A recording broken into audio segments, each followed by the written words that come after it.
मिलिजुली सरकारमा साझा कुरा मात्रै हुन्छ। साझाभन्दा बाहिरको कुराहरू गर्न पाइन्छ। देउवाले एक्लै गर्न सक्नुहुन्न यो कुरा त्यसो भए? एक्लै कसरी गर्नुहुन्छ त? पार्लियामेन्ट एक्लै पासै हुँदैन त।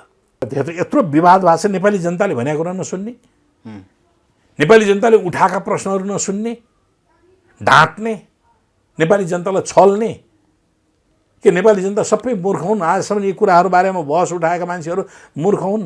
म सधैँभरि स्पष्ट छु, यो एमसिसी राष्ट्रिय हितको होइन, छैन। एमसिसी सम्झौता। म क्लियर छु यसमा, मलाई कहीँ भ्रम दुविधा भन्ने कुरा कहीँ छैन, किनभने मसँग धेरै आधारहरू छन्। एकदम एमसिसीले दिएकै छैन त, एक चुन नाम दिएको छैन अहिले, र एमसिसीले पछि दिने पनि होइन। मूल सम्झौता संशोधन हुन सक्दैन भने यो पार्लियामेन्टले संशोधन गरेर अनि त्यो सम्झौता चाहिँ नि रिभिजन हुन्छ? तपाईँ रोक्न सक्नुहुन्छ संशोधन? सङ्कल्प प्रस्ताव त्यो त मुतको न्यानो हो, केही पनि होइन। केही पनि त्यसको भ्यालिडिटी के अन्तर्राष्ट्रिय कानुनमा कुनै पनि भ्यालिड यो कुरा हुँदै हुँदैन, यसलाई रिजेक्ट गर्नुपर्छ भनेर भनेको अहिले पनि मेरो अडान त्यही हो, मेरो दृष्टिकोण त्यही हो। लीलामणि पोखरेलजी, स्वागत छ तपाईँको कार्यक्रममा। हस्, धन्यवाद। नेपालको राजनीति विभिन्न किसिमले उतार चढाव हुने क्रममा अहिले देउवाजी प्रधानमन्त्री भइसकेपछि अब विशेषतः हजुरको कुरा धेरैले सुन्न रुचाउनु भएको छ एमसिसी विषयमा, र एमसिसी देउवा र योभन्दा अगाडिका एक्टिभिटिज र हजुरले भनेका कुरामा कस्ता कस्ता कुरा छन् त? अब एमसिसी के हुनुपर्छ, यही कुराले पिरियड होइन के हुनुपर्छ भने म सधैँभरि स्पष्ट छु, यो एमसिसी राष्ट्रिय हितको होइन, छैन। एमसिसी सम्झौता। म क्लियर छु यसमा, मलाई कहीँ भ्रम दुविधा भन्ने कुरा कहीँ छैन, किनभने मसँग धेरै आधारहरू छन्। मैले तपाईँसँग कुराकानी गरिसकेका छु। पहिलो कुरो, एमसिसी अमेरिकी सरकारले आफ्नो लगानीमा गैर सरकारी संस्थाको रूपमा देखिने गरी तर सरकारको अनुदान दिने निकाय संरचना नियोग बनाएको, जसको परिचालन अमेरिकी रक्षा मन्त्रालयले गरेको छ।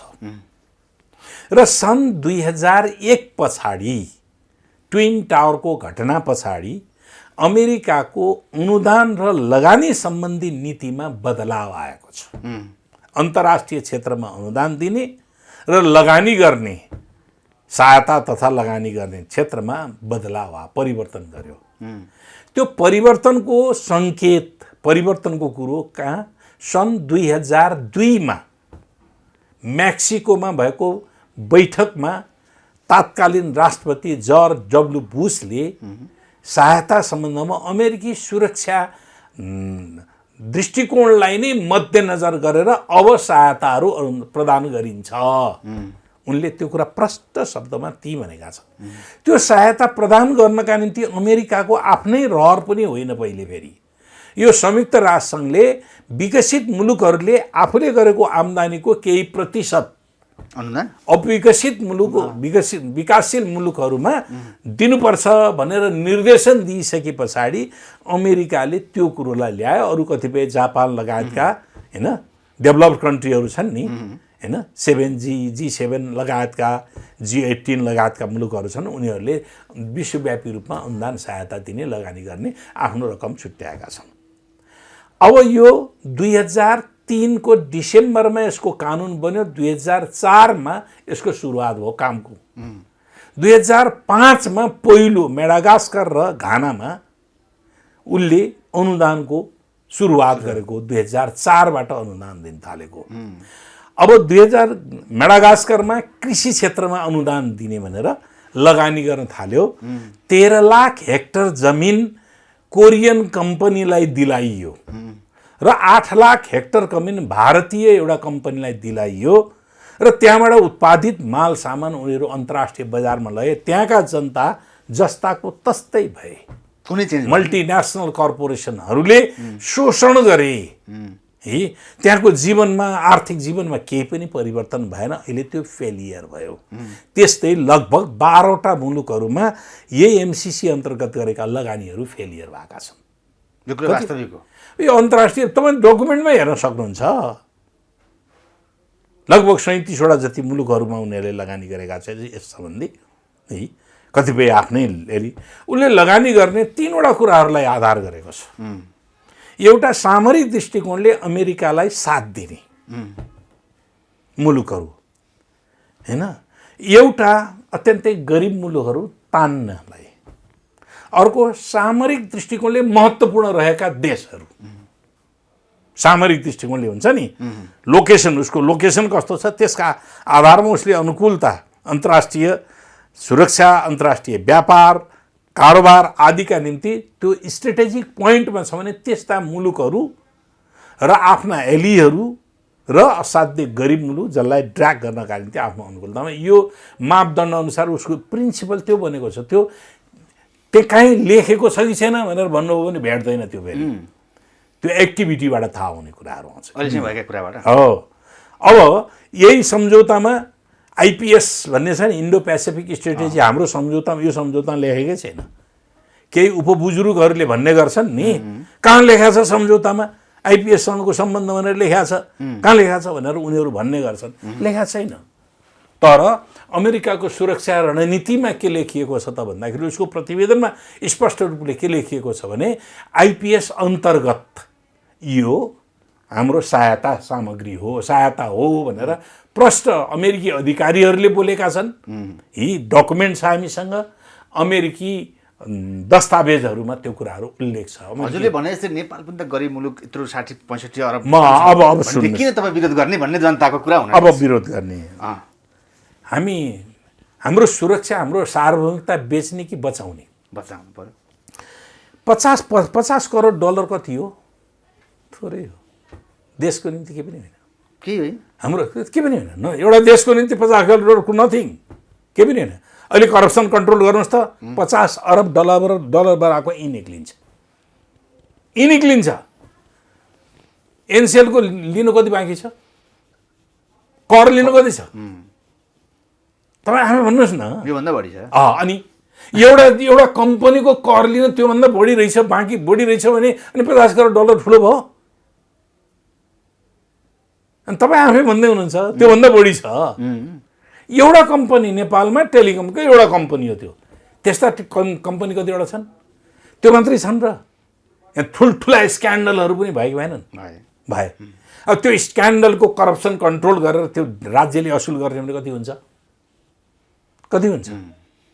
हो, गोदावरी रिसोर्ट, के अरे गोदावरीको चाहिँ नि, गोदावरी भन्ने आउँछ उसको चाहिँ नि गोकर्ण रिसोर्टको, तपाईँलाई हामी थाहा छँदैछ। 6 वर्ष बाँकी हुँदै अगाडि एग्रिमेन्ट गर्थ्यो नि, 6 वर्ष बाँकी छ, कानुनै बदलेर गृहमन्त्रीको मातहतमा हुन्थ्यो, प्रधानमन्त्रीको मातहतमा लगेर प्रधानमन्त्रीले भनेको व्यक्तिले त्यसको अध्यक्षता गर्ने भनेर कानुन बदलिदियो। एउटा सेन्टेन्स मात्रै, सेन्टेन्स पनि होइन, कानुनमा छलिदियो।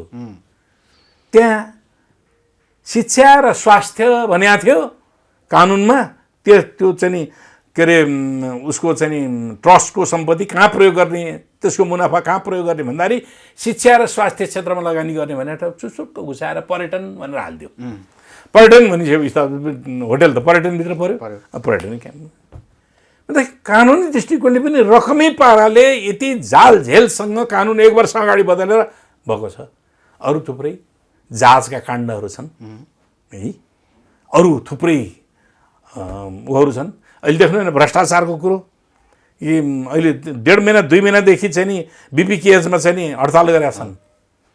हिजो मात्रै समाचारमा दिएको थियो कति प्रतिशत 100 टाइम्स कि कति टाइम्स बढी चाहिँ नि उ गरेर भ्रष्टाचार, मेसिनहरू किन्ने बेला भ्रष्टाचार। 1 करोड पर्ने मेसिनलाई 10 करोड परेको छ।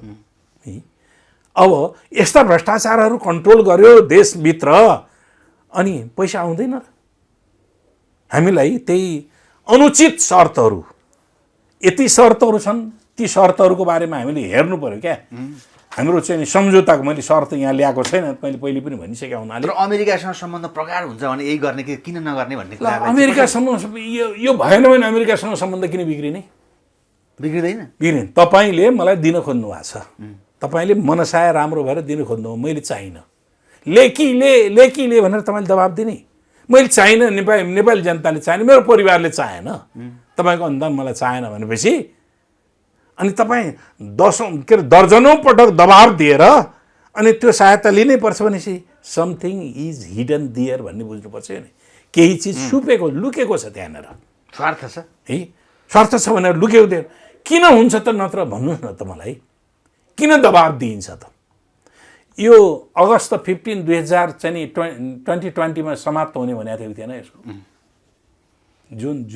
जुन 15 कि जुलाई 15 कति हो त्यसको म्याद सिद्धिने भनेको थियो नि त। म्याद त सिद्धिनु पर्ने नि। अहिले फेरि सेप्टेम्बर भनेर आएको छ, म्याद त बढाइ हुँदो रहेछ त। किन बढ्यो त? तर नेपालका नुवाकोटदेखि विभिन्न जिल्लामा मुआवजा थुप्रै दिएर सुरु मुआवजा हाम्रो नेपालको पैसा हो। नेपालले 13 करोड लगानी गरेको छ त्यसमा, म्याचिङ फन्डको रूपमा 13 करोड डलर नेपालको छ। अहिले 11 अरब रुपियाँ जति खर्च भइसक्यो भनिन्छ।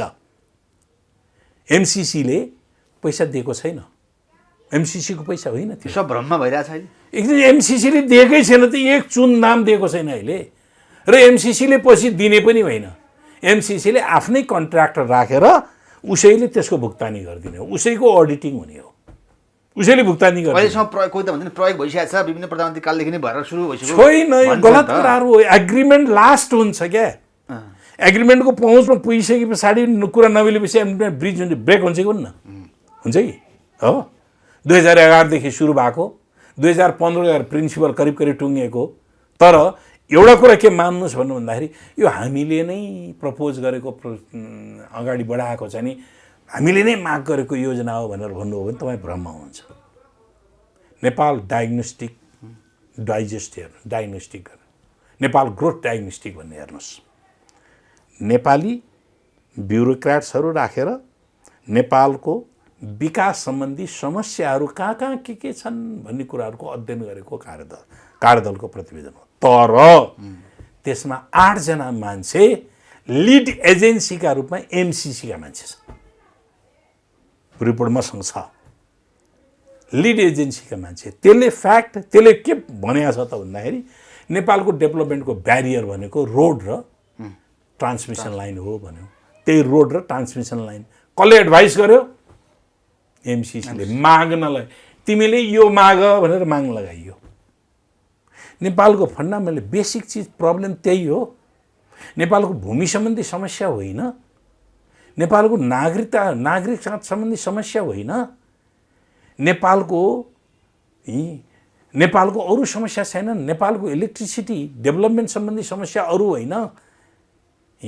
गाउँ गाउँमा ट्रान्समिसन लैजाने र जनतालाई उपभोग बढाउने समस्या हो कि बेच्ने समस्या हो हामीलाई? डाक्टर बाबुरामकै पालादेखि भएको भन्छन् होइन? डाक्टर बाबुराम पाला जुसुकै पालामा होस्, सिग्नेचर कसले गर्यो? सम्झौता कसले गर्यो होला? इन्सेड झलनाथको पालामा भयो भन्छन् भन्न त।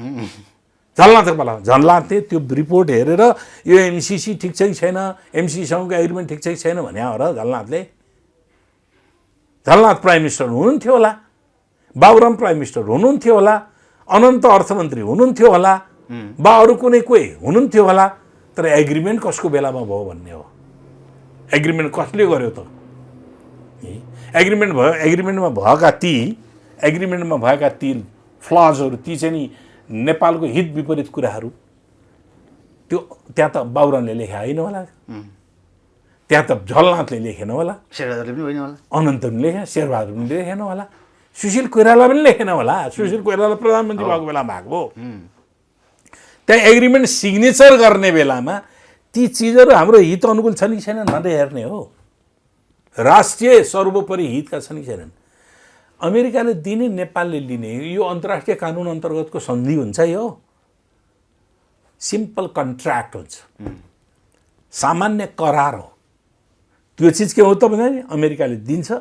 अमेरिकाको कन्सर्न के हुन्छ यसमा? यो ट्याक्स पेयरहरू, हाम्रो देशका ट्याक्स जसले बुझाएको छ उनीहरूको पैसा हो, यसको दुरुपयोग नहोस्, बस त्यति हो कन्सर्न। यो अन्तर्राष्ट्रिय कानुन अन्तर्गत हो, तिमीहरूको कानुनभन्दा माथि हुन्छ। त्यो सम्झौताको दफा 7(1) हेर्नु भएको छ? यो कानुनभन्दा माथि हुन्छ, यहाँको कानुन पनि लाग्दैन। यसको हदमा, बाजिएको हदमा नेपालको कानुन लाग्दैन। अनि 6 उसमा भनिएको छ, दफा 6(3) मा 6(2), 6(3) 2-3 ठाउँ भनिएको छ यो अन्तर्राष्ट्रिय कानुन अन्तर्गत सम्झौता हो भनेर। किन लेख्नु पर्यो त्यो? के को लागि लेखिएको? अन्तर्राष्ट्रिय कानुन अन्तर्गतको भन्ने बित्तिकै के हुन्छ त भने अन्तर्राष्ट्रिय कानुनले सुपरसिड गर्छ। यदि राष्ट्रिय कानुनसँग त्यो बाजियो भने अन्तर्राष्ट्रिय कानुन मान्य हुन्छ भने हो त्यो। त्यसका निम्ति त्यहाँ बलजफ्ती अन्तर्राष्ट्रिय कानुन अन्तर्गत यो सम्झौता हो भनेर लेखियो। यता थुप्रै छन्, बरु तपाईँसँग यो यसमा के डिफेक्ट छन् भन्ने कुराहरूका बारेमा अलग्गै गरौँला अझ पनि। अब त्यस्तै यो 5 वर्षको लागि भन्छ। आर्टिकल 5.5 मा हेर्न जानुहोस् त तपाईँले, आर्टिकल 5.5 मा हेर्नुहोस् त। केही दफाहरू, 2टा दफाहरू 120, यो 5 वर्ष रहनेछ। 2टा दफाहरू 120 दिनसम्म काममा रहन्छन्, अरू दफाहरू अनन्तकालसम्म रहन्छ। अरू दफाले भने चाहिँ अनन्तकालसम्म रहन्छन् भन्नुहुन्छ। त्यो यो लागू अनन्तकालसम्म किन रहन्छन् त? त्यो मातहतमा कन्ट्रोल गर्ने, त्यो मातहतमा उसको स्वामित्व कायम गरिरहे, नेपाललाई त्यो सन्धि अन्तर्गत, त्यो सम्झौता अन्तर्गत नेपाललाई समाति राख्ने। अनि त्यहाँ कतिपय दफाहरू छन् यो सम्झौतासँग बाजिएमा नेपालले अरू मुलुकहरूसँग सम्झौता गर्न नपाइने, बाज्ने गरिकन नपाइने भन्ने छ। बाज्ने गरिकन गर्न पाउने। हामीले हाम्रो इन्ट्रेस्टबाट गर्ने हो कि अरूको इन्ट्रेस्टबाट गरिदिने हो? उसले भनिदिएला मेरो सुरक्षा समस्या पर्छ, त्यस कारणले चीनसँग तैँले सम्झौता गर्न पाउँदैनस्, हामी रोकिनु पऱ्यो पर्न? जापानसँग भनिदिएला हामीले रोकिनु पऱ्यो पर्न? हामी कसैसँग पनि गर्न नपाउने भयो क्या, त्यसले रोकिदिने भयो क्या, हाम्रो सभरेन्टी रोकिदिने भयो। त्यो एमसिसी लागू गर्न खोज्ने व्यक्तिहरू के अमेरिकी सेना आएर यहाँ गोली नै हानिहाल्ने हो र आइहाल्ने हो भनेर त्यस किसिमको बाबा अमेरिकी सेना आउनु पर्दैन, अमेरिकी सेना आउनु पर्दैन, आउनु पनि सक्छ। दुईटै कुरा सम्भावना देखिन्छ होइन, आउनु पर्दैन। किनभने आजको युगमा मैले पार्लियामेन्टमा एकचोटि भनेको थिएँ कि पहिले पार्लियामेन्टमा नेपाली टोपी लगाउने, नेपाली दौरा सुरुवाल लगाउने, नेपाली भाषा बोल्ने तर दिमाग चाहिँ नेपाली नभएर विदेशीको दिमाग भएका प्रतिनिधि यो पार्लियामेन्टमा छन् भनेको थिएँ कि। त्यही भए त पुगिहाल्यो नि। नेपालको सार्वभौमता बारेमा चिन्तित नहुने अरूको। हामीलाई अमेरिकी सुरक्षा रणनीतिको हामीलाई के खाँचो? 8000 माइल टाढा छ अमेरिका। अमेरिकाको सुरक्षाबारे हामीले चिन्ता गरिदिनु पर्ने? आइपिएस भनेको अमेरिकी सुरक्षा रणनीतिको निम्ति बनेको हो। इन्डो पेसिफिक स्टेट, हिन्द प्रशान्त रणनीति 4वटा देश मिलेर 2017 मा त्यसले इस्टाब्लिस गरेका हुन्। तर आइपिएस भन्दा अगाडि धेरै यस्ता अर्गनाइजेसनहरू थिए जसले ग्लोबल पोलिटिक्समा हस्तक्षेप गर्दथे। विश्व त विभाजित छ नि, समाजवादी क्याम्प छ, पुँजीवादी क्याम्प छ। चीन र रुस एउटा क्याम्पमा थिए हिजो। आज दक्षिण पूर्वी एसियामा चीनमा क्रान्ति सम्पन्न भइसकेपछि 1949 मा क्रान्ति पछाडि दक्षिण पूर्वी एसियामा चिनिया क्रान्तिको पनि प्रभाव पड्न थाल्यो। त्यो त स्वतन्त्रताको आन्दोलनको सुरुवात हो। आसियान भन्ने 1957 मा आसियान भनेको थियो। रुसको लिडरसिपमा समाजवादी क्याम्प एकातिर, पुँजीवादी क्याम्प अर्को थियो। 1960 मा एसिया पेसिफिक भनेर बनेको थियो। थुप्रै अर्गनाइजेसनहरू यसरी बनेर अहिले भर्खरै पनि अमेरिका र इन्डियाको बिचको एलायन्स भएको छ, मिलिट्री एलायन्स भएको छ। आइपिएस मिलिट्री एलायन्स हो, नेपालको हो। परराष्ट्र नीतिले आइपिएसमा हामीलाई सामेल हुन दिँदैन। हाम्रो असंलग्न परराष्ट्र नीति हो। हामी यसमा सामेल 2019 मा हाम्रो सामेली भएको छ। प्रदीप गेवाली अमेरिका गएको बेलामा आइपिएसमा रहने स्वीकृति जनाएर आउनु भएको छ। हामीले भन्यौँ, तपाईँ मिडियाले भन्यो कि नेपालले स्वीकृति जनाइदियो। उहाँले भन्नुभयो जनाएको छैन, झुट हो भन्नुभयो। के अरे 2018 मा 18 को डिसेम्बरमा 2019 1 जुनमा एउटा रिपोर्ट निक्ल्यो। अमेरिकाको रक्षा मन्त्रालयले रिपोर्ट निकाल्यो।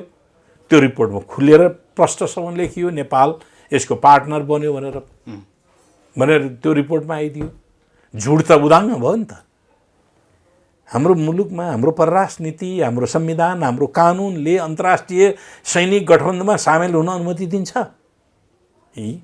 यी थुप्रै कारणहरू छन् जसका कारणले हाम्रा थुप्रै यो भित्र पनि सम्झौताभित्रका थुप्रै यस्ता हरू छन्। हामीले त्यो आयोजना अन्तर्गतको हामीले इन्टेलेक्चुअल प्रपर्टी भन्छ नि त्यसबाट प्राप्त गर्ने जो अनुभव हुन्छ नि एमसिसीलाई दिने भन्ने छ। नेपालले पनि त 13 करोड 26% त नेपालले पनि लगानी छ त, लगभग 26% नेपालको लगानी छ। अनि नेपालको 26% नेपालकै लगानीमा मात्रै हेर्ने भने पहिलो कुरो त नेपालको देशमा भएको छ अध्ययन काम भएको छ। नेपालको देशमा भएपछि त्यसबाट पाउने इन्टेलेक्चुअल प्रपर्टी त नेपालको हुन्छ नि त। दोस्रो लगानीको आधार हेर्ने हो भने 26% त हाम्रो लगानी छ, 13 करोड डलर। अब 13 करोड डलरको पनि इन्टेलेक्चुअल प्रपर्टी हामीले त्यो पनि सेयर नपाउने, सबै उसले लैजाने। म तपाईँसँग बुँदागत रूपमा कहाँ कहाँ अझै फ्लहरू छन् भन्ने कुराहरू म तपाईँसँग, त्यो मात्रै होइन, यो त एउटा मात्रै हामीलाई एग्रिमेन्ट हामीले सार्वजनिक गरेको छ, पार्लियामेन्टमा बुझाएको हो। अनि पार्लियामेन्टमा पास गर्नुपर्छ भनेर भनेको छ। पार्लियामेन्टमा किन पार्लियामेन्टबाट पास गरेर जानुपर्छ भन्ने कुरा, पार्लियामेन्टबाट पास गर्नुपर्छ भने कानुन बनाउने भनेको थियो। कानुन बनाइदिइसके पछाडि यो कसैले पनि विरोध गर्न नसकोस्, त्यसको स्थायित्व हो। त्यो स्थायित्व भनेको अमेरिकन डोमिनेसन यहाँ त्यो कानुन अन्तर्गत रहिरहन्छ। त्यो प्रोजेक्ट बाँचुन्जेलसम्म रहिरहन्जेलसम्म नि अमेरिकन डोमिनेसन त्यस मात्राबाट रहिरहन्छ भन्ने छ। हजुरले भन्नु न 3टा कुराको स्ट्राटेजी हुन्छ भने नेपाललाई चाहिँ कुन स्ट्राटेजी गरेर खोज्दैछ त एमसिसी त्यसो भए? होइन, एमसिसी पहिलो कुरो त हाम्रो आफ्नो सभरेन्टीको प्रश्न छ। हाम्रो सभरेन्टी माथि त्यसले हस्तक्षेप गर्छ। दोस्रो हाम्रो फरेन रिलेसन छ, अन्तर्राष्ट्रिय सम्बन्ध। हामी स्वतन्त्र देश हौँ, हामीले आफूले चाहेअनुसारको हाम्रो हरेक मुलुकसँग स्वतन्त्रतापूर्वक आर्थिक राजनैतिक सामाजिक सम्बन्ध हुन्छ, त्यसले ब्लक गर्न सक्छ। तेस्रो हाम्रो आफ्नै विकास निर्माणमाथि त्यसले हस्तक्षेप गरेको छ। हामीलाई अहिले विद्युत बेच्ने हतार हो कि जनतालाई उपभोग बढाउने हतार हो? जनतालाई धनी बनाउनका निम्ति त जनताले क्रय शक्ति बढाउनुपर्छ। विद्युत जति उपभोग बढी भयो त्यो देशका जनताहरू त्यति धनी भएको छ। जसले बढी पर क्यापिटा विद्युत उपभोग गरेको छ, किन धनी हुन्छ त भन्दाखेरि विद्युत उपभोग त यत्तिकै दिनभरि बालेर त फाल्दैन त, त्यसले उद्योग स्थापना गर्छ। त्यो ऊर्जा भएपछि त उसले उद्योग स्थापना गर्छ, कच्चा पदार्थ ल्याउँछ, त्यसबाट उत्पादन गर्छ, बेच्छ र आर्थिक वृद्धि गर्छ। अनि जब वृद्धि हुँदै जान्छ विद्युत पनि उसले बढी उपभोग गर्दै जान्छ। जुन देशमा विद्युत बढी उपभोग आउँछ त्यो देश विकसित हुन्छ। अब त्यसको निम्ति त हामीले आज ग्रामीण क्षेत्रमा विद्युत बाल्नका निम्ति मात्रै हो र विद्युत त्यसले हाम्रो आर्थिक जीवनमा रूपान्तरण गर्नका निम्ति हो, हाम्रो कच्चा पदार्थ हो, हाम्रो ऊर्जा हो। त्यसकारण हामीलाई विद्युत उत्पादन गरेर हाम्रो खेर जाने भयो भन्ने होइन कि हाम्रो विद्युत उत्पादन गरेर उपभोग गर्ने विस्तार गर्नु पर्यो।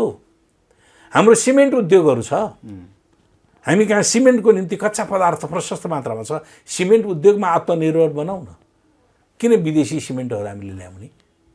हामीले मल कारखाना किन नखोल्ने? जो विद्युत कन्जम्सन बढी हुन्छ नि, उपभोग बढी हुन्छ, मल कारखाना किन नखोल्ने? हाम्रो एग्रो बेस्ड इन्डस्ट्रीहरू जसले बढी विद्युतको खपत गर्छ त्यो किन नगर्ने? हामी उद्योग खोल्ने दिशातिर नजाने, हामी सिमेन्ट उद्योग खोल्ने दिशातिर नजाने, हामीले के अरे वन पैदावारका उद्योगहरू खोल्ने दिशातिर नजाने, होइन? हामीले फर्टिलाइजर चाहिँ उत्पादन गर्नेतिर दिशातिर नजाने। अनि हामीलाई के हुन्छ, विद्युत उपभोग के अरे उत्पादन गरेको बिजुली खेर जान्छ, त्यस कारणले बेचेर जानु पर्यो। संसारमा कच्चा पदार्थ बेचेर कुनै पनि देश धनी हुँदैन, भएको पनि छैन। विद्युत कच्चा पदार्थ हो। अनि त्यस कारणले के हो त भन्दाखेरि यो अर्को कुरा के हो भने हाम्रो ट्रान्समिसन लाइन जो अघि भन्नु नि यो हाम्रो हाफ सर्कल हाफ बल बनाउनु खोजिएको छ। हाम्रो यहाँ चाहिँ नि यो अहिले ट्रान्समिसन 400 केबी हाम्रो इस्ट वेस्ट नेसनल ग्रिड छ। 132 केबीबाट यसको विस्तार गरेर 400 केबी बनाइदिन्छ। इन्डियासँग व्यापारको निम्ति गोरखपुर के अरे मुजफ्फरपुर ढल्केभरको 400 केबीको बनिसकेको छ। अनि हाम्रो विद्युत तामाकोसीको विद्युत त्यहाँ गएर यहाँ आउने हो फेरि। अब हाम्रो विद्युत उत्पादन गरेर अहिले नै हामीलाई यो ट्रान्समिसन लाइन बनाएर हामीलाई चाहिँ भारतमा लगेर बेच्नुपर्ने भन्ने अनिवार्य आवश्यकता छ र छैन? पहिले हाम्रा देशका जनतालाई गुणस्तरीय विद्युत उपलब्ध गराऊ, देशलाई औद्योगिकरणको दिशामा लैजाऊ, हामीले उत्पादन गरेको बिजुली हामी कहाँ खपत हुन्छ। अनि त्यस पछाडि हामीले बल्ल अरूसँग अरूको ऊर्जाको कमी भयो भने त्यहाँलाई डिल गर्ने हो। त्यो ऊर्जाको कमी छ भने ल तिमी हामीसँग सरप्लस बिजुली छ किन, कतिमा किन्छु।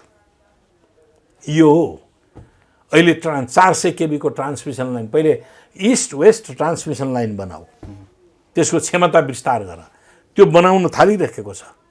अब अहिले अर्को पनि हेर्नुहोस्, यो यहाँबाट गएर लप्सेफेदीबाट तपाईँ नुवाकोट रातामाटा, त्यहाँबाट दमोलीबाट एउटा लगेर हेटौडा जोड्ने, त्यहाँबाट दमोलीबाट उता लगेर दमोली होइन मुगलिङबाट दमोलीबाट पाल्पाको नुवाकोट डाँडा, बुटवलबाट बोर्डरबाट गुराखपुर पुऱ्याउनु पर्ने। यो हाम्रो अहिले प्रायोरिटी हो कि होइन भने प्रायोरिटी छनाउनु पर्यो। हाम्रो प्रायोरिटी के हो? डेभलपमेन्ट, विकासको प्रायोरिटी के हो? जनताको आर्थिक जीवन उत्थान गर्ने प्रायोरिटी के हो? केले भन्छ? यसले हामीलाई दिन्छ। फेरि अर्को यसमा कस्ट पनि हेर्नुहोस्। हाम्रो ट्रान्समिसन लाइन प्रति किलोमिटर 6 करोडमा बन्दैछ। 400 केबीको ट्रान्समिसन लाइन नेपाल विद्युत प्राधिकरणले प्रति किलोमिटर लगभग अझ नपुग पो छ त 6 करोडमा बनाउँदैछ। यसको कस्ट कति हुन्छ? More than 16 crore. यो कहाँबाट यतिका पैसा किन? मोर देन मैले पाएको तथ्याङ्क। अब यसको लगभग चाहिँ 35 करोड रुपियाँ कति पर किलोमिटर कति छुट्याइएको छ, के अरे 35 अरब के कति छुट्याइएको छ। यस्ता थुप्रै यस्ता कुराहरू छन्। अनि अर्को यससँग जोडिएका एग्रिमेन्टहरू धेरै छन्, जुन एग्रिमेन्ट हामीलाई जानकारी नै छैन। एउटा यसको मूल सम्झौता दिएको छ, त्योभन्दा बाहेक अरू केही पनि दिएको छैन। अब सम्झौता इम्प्लिमेन्टेसन एग्रिमेन्ट छ, इम्प्लिमेन्टेसन क्रियान्वयन सम्झौता भन्ने छ। यस्ता थुप्रै सम्झौता छन्। ती सम्झौताको हैसियत के हुन्छ त भन्दाखेरि यही मूल सम्झौता सरहको हैसियत हुन्छ, करस्पोन्डेन्ट हुन्छ। के अरे ऊ चाहिँ नि MCA भन्ने MCC प्रोजेक्टलाई कार्यान्वयन गर्नको निम्ति यहाँ नेपाल सरकारले गठन आदेश अन्तर्गत एउटा कानुन बनाएर त्यो अनुसार चाहिँ नि यहाँ संरचना बनाएको छ। नेपाल सरकारले संरचना बनाइदियो, तर त्यसको सबै लोयल्टी MCC प्रति हुन्छ, नेपाल सरकारप्रति। एकजना कर्मचारी निकाल्न सक्दैन, उसले एकजना कर्मचारी राख्न सक्दैन। MCC स्वीकृति चाहिन्छ। नेपालको प्रोजेक्ट नेपालमा सञ्चालन हुने संरचनामा नेपाल सरकारले आफ्नो कर्मचारी पनि राख्न नसक्ने, झिक्नु पनि नसक्ने। हामी कति सभरेन भयौँ त। त्यसको हरेक प्रतिवेदन, हरेक रिपोर्टहरू, पहिलो रिपोर्ट र ओरिजिनल कपी उसलाई दिनुपर्छ, MCCलाई दिनुपर्छ। हाम्रो देशको गतिविधि भएको काम कारबाहीको रिपोर्ट MCCलाई दिनुपर्ने। अनि हामी कति सभरेन भयौँ त। त्यस कारणले यसका 5-7 वटा आयामहरू छन् यो आयोजनाका। यो एग्रिमेन्टका 5-7 वटा आयामहरू छन्। हाम्रो प्राथमिकता थियो कि थिएन आज यो देशको प्राइम चाहिँ हो कि होइन? अमेरिकी सुरक्षा रणनीतिमा हामी जाने हो कि होइन?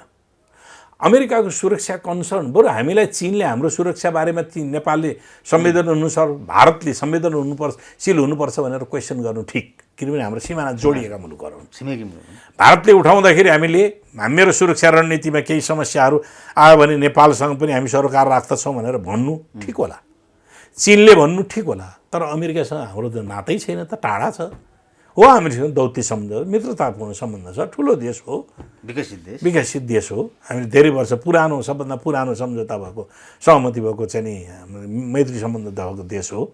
त्यसमा कुनै अरू ऊ छैन। हामीलाई उसँगको दुश्मनी लिनुपर्ने केही पनि कुरै पनि होइन। हाम्रो मित्र देश हो, तर हामीलाई मित्र देशले हामीलाई हस्तक्षेप गर्ने कि हामीलाई चाहिँ नि आवश्यक पर्दाखेरि सहयोग गर्ने हो, हस्तक्षेप गर्ने होइन। यो हस्तक्षेप भयो। त्यसो अहिले प्रधानमन्त्री शेरबहादुर देउवा हुने बित्तिकै नै अब हो किन आयो त भन्ने कुरा छ। अहिले के हो त भन्दाखेरि होला शेरबहादुर देउवाजी नेपाली काङ्ग्रेसको पालामा गरे हुनाले यसलाई पास गर्नुपर्छ भन्नु होला। ज्ञानेन्द्र बहादुर कार्की त्यसको सिग्नेचर गर्ने मान्छे हुनुहुन्छ, अहिले कानुनमन्त्री बन्नुभएको छ। त्यही होला उहाँहरूलाई हामीले गरेको। उहाँहरूले पनि सोच्नु पर्यो, उहाँहरू कोलिसन पार्टनर हो। अहिले कोलिसन गभर्मेन्ट हो है, मिलिजुली सरकार हो। मिलिजुली सरकारमा साझा कुरा मात्रै हुन्छ, साझाभन्दा बाहिरको कुराहरू गर्न पाइन्छ। देउवाले एक्लै गर्न सक्नुहुन्न यो कुरा त्यसो भए? एक्लै कसरी गर्नुहुन्छ त? पार्लियामेन्ट एक्लै पासै हुँदैन त। हाम्रो पार्टीको स्ट्यान्डिङ पोजिसन के हो त भन्नुहुन्छ भने हाम्रो पार्टीको भन्छु म, मेरो कुरो त अलग छ। पार्टीको स्ट्यान्डिङ पोजिसन 16वटा बुँदामा झलनाथ, हिजो झलनाथ खनाल समेतको, हामी एमाले समेतको पार्टी नेकपा हुँदाखेरिको, नेपाल कम्युनिस्ट पार्टी नेकपा हुँदाखेरिको एउटा कार्यदल बनेको थियो है। त्यो 3 जनाको कार्यदल थियो। त्यसमा झलनाथ खनालजी संयोजक हुनुहुन्थ्यो, भीम रावल र प्रदीप गेवाली उहाँहरू मेम्बर हुनुहुन्थ्यो। त्यसले 16 बुँदामा यति ठुलो प्रतिवेदन तयार पारेछ। 16वटा बुँदा संशोधन गर्नै पर्छ, राष्ट्रिय हित अनुकूल बनाएर मात्रै गर्न सकिन्छ। संशोधन गरेर राष्ट्रिय हित अनुकूल बनाएर मात्रै पास गर्न सकिन्छ भन्नु। अब अमेरिकी राजदूतसँग मसँग त्यो डकुमेन्ट पनि छ। अमेरिकी राजदूतले प्रष्ट शब्दमा भने यसको संशोधन, मूल सम्झौताको संशोधन कुनै गुन्जायस छैन, उनले त्यही भनेको छ। हुन सक्दैन भनेको छ। मूल सम्झौता संशोधन हुन सक्दैन भने यो पार्लियामेन्टले संशोधन गरेर अनि त्यो सम्झौता चाहिँ नि रिभिजन हुन्छ? तपाईँ रोक्न सक्नुहुन्छ संशोधन? पढ्नुहोस् न। त्यस कारण गुन्जायस छैन। अर्को सङ्कल्प प्रस्ताव यो त्यो त मुतको न्यानो हो, केही पनि होइन। केही पनि त्यसको भ्यालिडिटी के अन्तर्राष्ट्रिय कानुनमा कुनै पनि भ्यालिड हुँदैन। अन्तर्राष्ट्रिय कानुन अन्त सन्धि सम्झौता अन्त कुनै पनि भ्यालिड हुँदैन। त्यो जनता ठग्ने कुरा हुन्छ। त्यस कारणले न त्यो सङ्कल्प प्रस्ताव हुन्छ न नेपालबाट संशोधन गरेर हुन्छ। यदि त्यसमा संशोधन ल त्यही अनुसारकै संशोधन गर्ने हो भने पनि रिट्रिटी चाहिन्छ। तर इन्टेन्सन अर्कै हो। अर्कै इन्टेन्सन भएको कारणले मैले के भने त भन्दाखेरि यो संशोधन हुन पनि सक्दैन। हामीले एकलौटी संशोधन गरेर संशोधन हुने पनि होइन, संशोधन हुने पनि होइन। र त्यस कारणले यो यसको ओरिजिनै बेठिक भएको कारणले यो श्रीलङ्काले इन्कार गर्यो त। श्रीलङ्काले ट्रान्सपोर्ट र भूमि सम्बन्धी सेक्टरमा चाहिँ नि उ गर्नका निम्ति भनेर लगानी गरेको 480 करोड हो नि त, के अरे 480 मिलियन हो नि त। हाम्रो 500 मिलियन, 480 मिलियन डलर हो है। उसले इन्कार गरिदियो। त्यो इन्डिपेन्डेन्ट इन्टेलेक्चुअल्सहरू, एक्सपर्टहरूको चाहिँ नि कमिटी बनेर, युनिभर्सिटी प्रोफेसरको चाहिँ लिडरसिपमा चाहिँ एउटा कमिटी बनेर, अध्ययन कार्यदल बनेर यो उसको निम्ति, हाम्रो श्रीलङ्काको निम्ति हितकर छैन भनेर चाहिँ नि त्यसलाई डिनाइ गरिदियो। हामीले पनि हाम्रा यत्रो विवाद भएको छ, नेपाली जनताले भनेको कुरा नसुन्ने, नेपाली जनताले उठाएका प्रश्नहरू नसुन्ने, ढाँट्ने, नेपाली जनतालाई छल्ने। के नेपाली जनता सबै मूर्ख हुन्? आजसम्म यी कुराहरू बारेमा बहस उठाएका मान्छेहरू मूर्ख हुन्? राज्य के हुनुपर्दछ भने जनताप्रति उत्तरदायी हुनुपर्छ हुँदै। त्यस कारणले अहिले हामीले शेरबहादुरजीसँग हामी कहाँ एलायन्समा पुग्यौँ त भने केपी ओलीले असंवैधानिक तरिकाले, अराजनीतिक तरिकाले, निरङ्कुश तरिकाले संसद पनि जनताको सार्वभौम सत्ता अभ्यास गर्ने थलो पनि सिद्ध्याइदिएको, संविधान पनि ध्वस्त पार्न थालेका कारणले शेरबहादुरजीलाई ल नेपाली काङ्ग्रेस त्यसको रक्षा गर्छु भनेपछि हामी एलायन्स गरे हो नि त। हामी त्यो एलायन्सलाई सहमतिको आधारबाट बाँकी अवधि हामी पुरा गर्छौँ भने हो नि त। त्यसो देवाजीलाई एमसिसी कारण घाँडो हुन्छ हुँदैन त सरकार बस्नु? अब घाँडो हुने उहाँले बुझ्ने कुराहरू हो, किनभने कोलिसन पार्टनरहरू जब सहमत हुँदैन त्यसलाई थाइती राख्नुपर्छ। कुनै हालतमा एमसिसी पास गराउनु दिनु हुन र हुँदैन भन्नुहुन्छ नि त? होइन, मैले त मेरो कुरो त प्रश्न छँदैछ त। एमसिसी पास गर्ने अहिले हुन सक्दैन। हजुरको पार्टीकै हुनु पर्यो। होइन, म त सिङ्गो मैले मेरो पार्टीमा पनि त नोट अफ डिसिसन लेखेँ हिजो एकीकृत हुँदाखेरि। नेकपा, नेपाल कम्युनिस्ट पार्टी नेकपा हुँदाखेरि मैले नोट अफ डिसिसनै लेखेँ हो, यो कुरा हुँदै हुँदैन, यसलाई रिजेक्ट गर्नुपर्छ भनेर भनेको। अहिले पनि मेरो अडान त्यही हो, मेरो दृष्टिकोण त्यही हो कि यत्रो नेपाली जनताको भावनालाई यसलाई खुल्चन मिल्दैन। यसले फेरि नयाँ प्रकारको ठुलो समस्या पैदा गरिदिन्छ। यो कुरामा जनताले भ्रम नपरे हुन्छ? त्यसो भ्रम पर्नु हुँदैन। हस्, थ्याङ्क यू। ल, धन्यवाद।